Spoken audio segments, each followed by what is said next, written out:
Yerinden çıksa, ben ölme ayaklam dedim açıkta. Anladın için sevdim.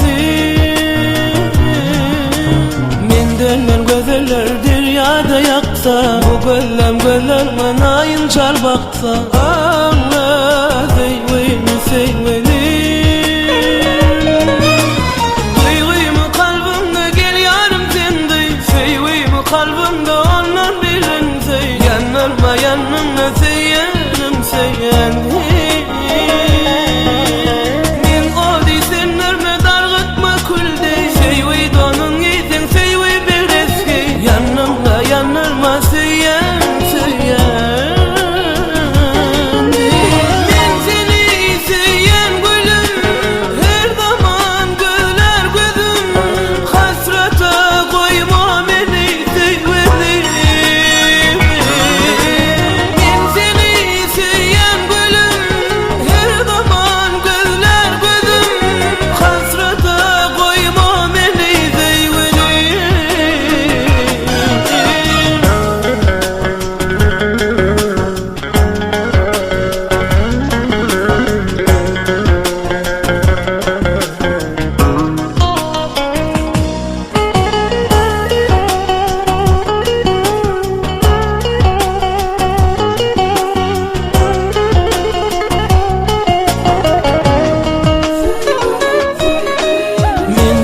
Senedin kimden duysam kam, kalbimda sözler nenen diysem kam. Allah sevdim sevdim.